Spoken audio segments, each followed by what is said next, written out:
Assalamualaikum. Halo anak-anak pintar. Jumpa kembali dengan Pak Warta di video pembelajaran secara online. Pak Warta ingatkan kembali bagi kalian yang belum subscribe. Tekan dulu tombol subscribe-nya. Kalian juga bisa like jika kalian suka video ini dan tinggalkan komentar di bawah video ini jika kalian mau berinteraksi langsung dengan Pak Warta.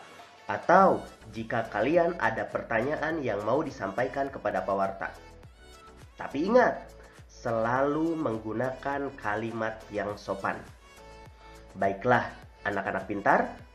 Untuk memulai pembelajaran kita hari ini, marilah kita awali dengan berdoa menurut agama dan kepercayaan masing-masing. Berdoa dipersilahkan.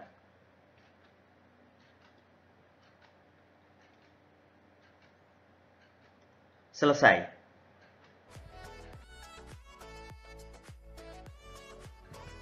Anak-anak pintar, tahukah kalian seorang pendongeng? Pendongeng adalah orang yang menyampaikan dongeng kepada orang lain. Pak Raden adalah salah seorang pendongeng legendaris di Indonesia. Setujukah kalian kalau mendengarkan dongeng sangat menyenangkan?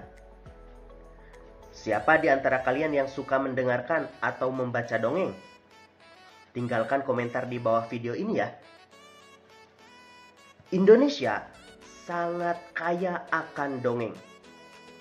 Banyak di antaranya yang didongengkan oleh pendongeng. Dari mulai dongeng legenda hingga dongeng fabel yang menceritakan tentang binatang. Nah, dongeng apa yang kalian paling sukai?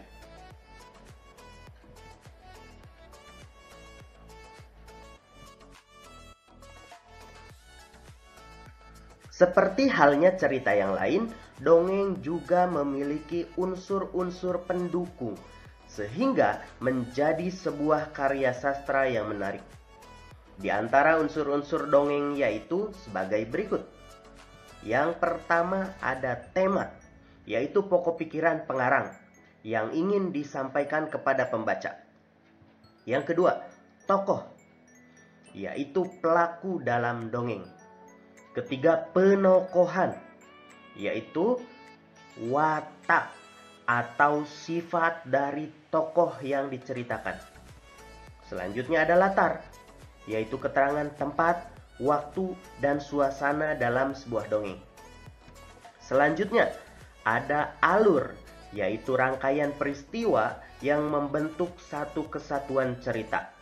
Dalam kata lain, alur adalah jalan cerita dari sebuah dongeng. Selanjutnya, gaya bahasa, yaitu corak pemakaian bahasa atau bahasa yang digunakan oleh penulis. Selanjutnya, sudut pandang adalah cara pandang penulis pada dongeng tersebut. Lalu ada amanat. Amanat itu apa? Amanat adalah pesan moral. Berikutnya, konflik berkaitan erat dengan peristiwa. Konflik merupakan kejadian untuk pengembangan plot. Semua unsur tersebut saling berkesinambungan dalam menyusun sebuah dongeng, sehingga dongeng tersebut bisa kita nikmati. Sekarang, mari kita membaca dongeng yang berjudul Tupai dan Ikan Gabus. Dahulu kala, hiduplah sepasang sahabat di daerah Kalimantan Barat. Mereka adalah seekor tupai dan seekor ikan gabus. Setiap hari, mereka melakukan kegiatan bersama, mencari makan, bermain, bahkan mengunjungi tempat-tempat baru selalu dilakukan bersama.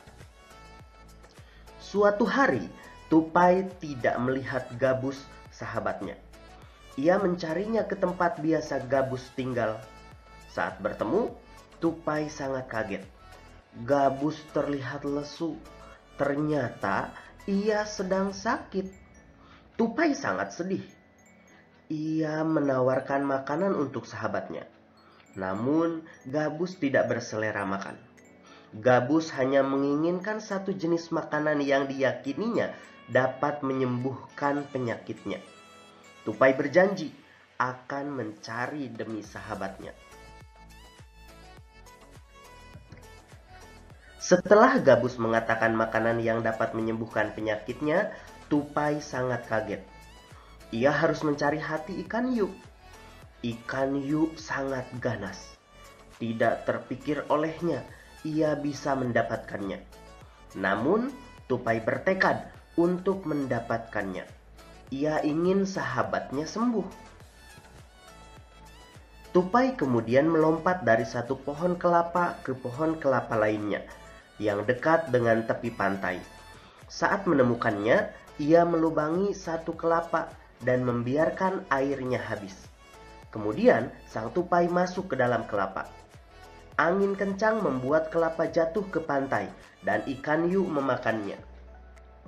Di dalam perut ikan, tupai kemudian keluar dari kelapa dan menggigit hati ikan hiu.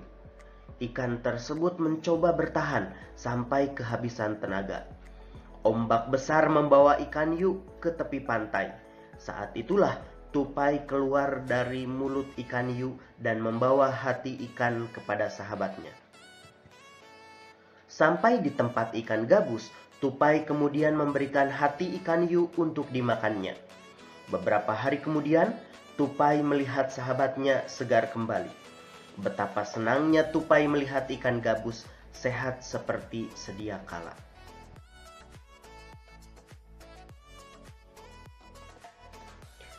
Setelah kalian membaca dongeng tersebut, sekarang kerjakan tugas berikut ini.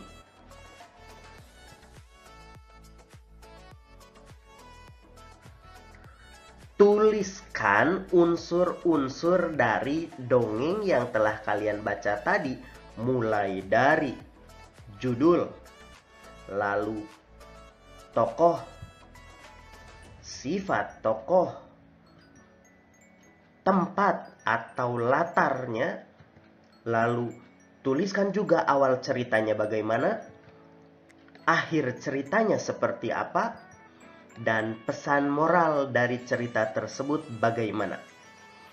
Selamat mengerjakan.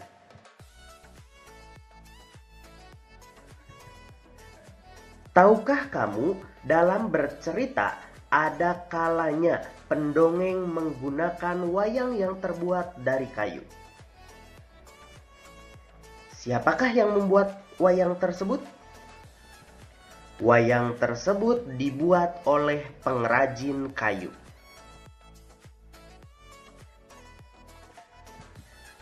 Pengrajin kayu adalah salah satu jenis pekerjaan yang ada di sekitar kita.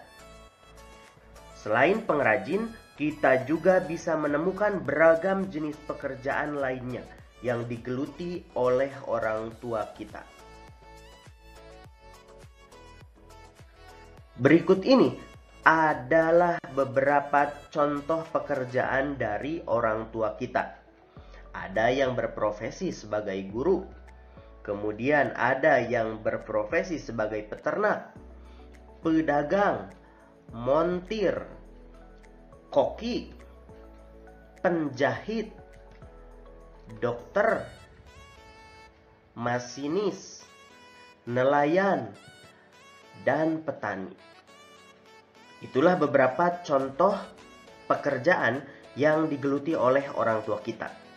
Nah, orang tua kalian, apa pekerjaannya anak-anak pintar?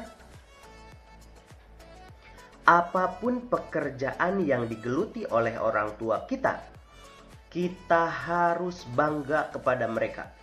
Karena berkat mereka lah kita bisa makan dan kita bisa hidup dengan layak. Anak-anak pintar, jenis-jenis pekerjaan orang tua kita secara umum terbagi menjadi dua jenis, yaitu pekerjaan yang menghasilkan barang dan pekerjaan yang menghasilkan jasa. Pekerjaan yang menghasilkan barang, contohnya antara lain petani, nelayan, peternak, penjahit, dan koki. Petani, dia menghasilkan padi, sayur, dan ada juga yang menghasilkan buah. Sedangkan nelayan, barang yang dihasilkannya adalah ikan. Lalu peternak, barang yang dihasilkannya bisa berupa daging, susu, bahkan telur. Penjahit, apa yang dihasilkannya? Tentu saja pakaian. Sedangkan seorang koki, dia menghasilkan makanan.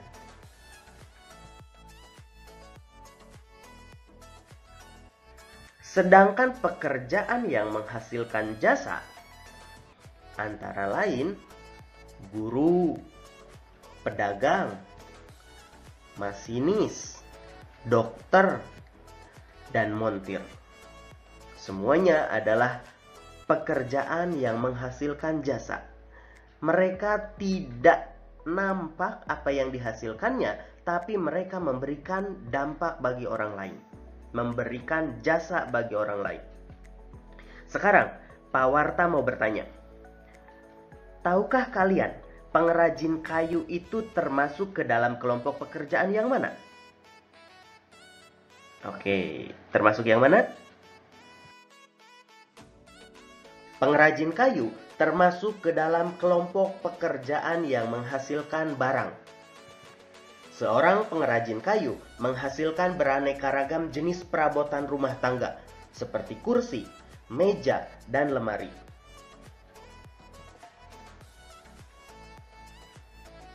Pengrajin kayu menggunakan sumber daya alam berupa pohon sebagai bahan bakunya. Anak-anak pintar, dari manakah pohon tersebut berasal?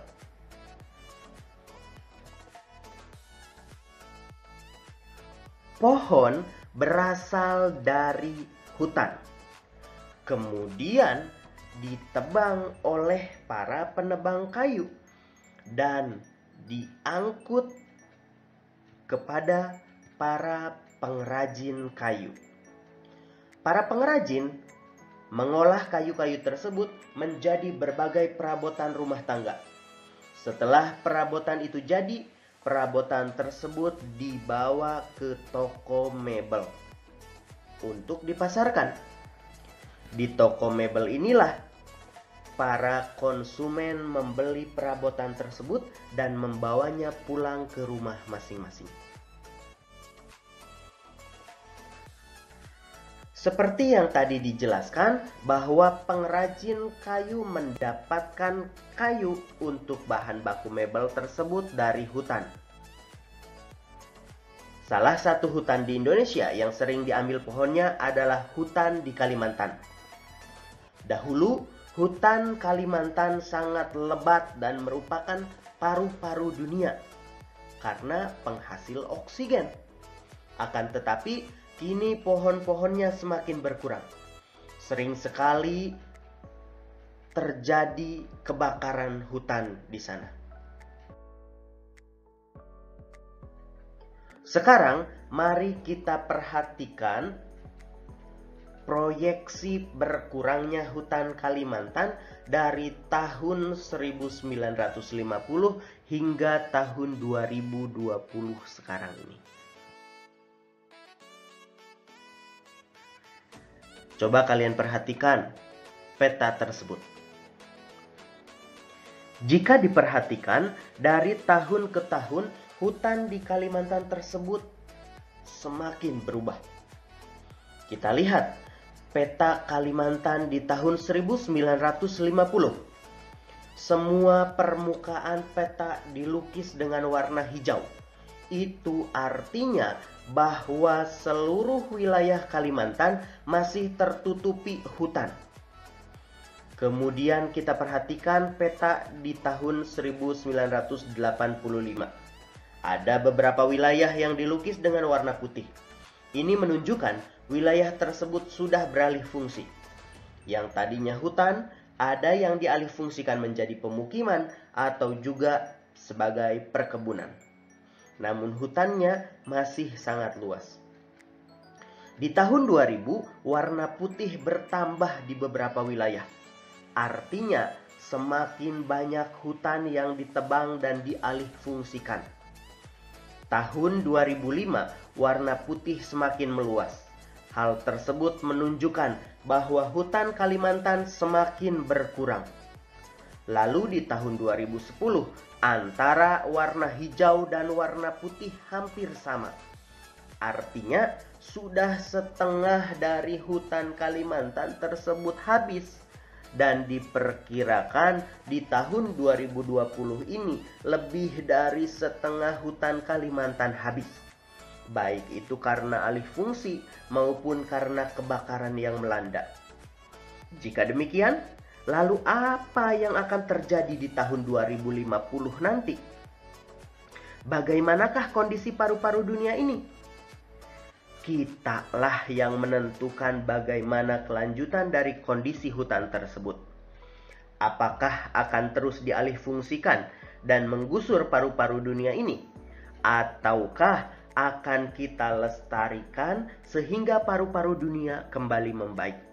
Semua ada di tangan kita sebagai generasi penerus bangsa.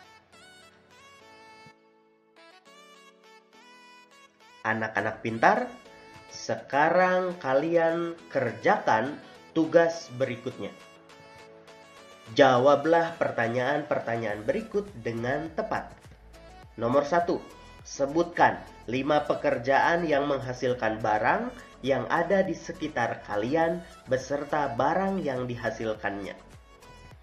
Nomor 2, menurutmu mengapa kenampakan hutan pada tahun 1950 dan 2010 sangat berbeda? Apa penyebabnya? Nomor 3, apa yang harus dilakukan untuk menghindari kerusakan hutan?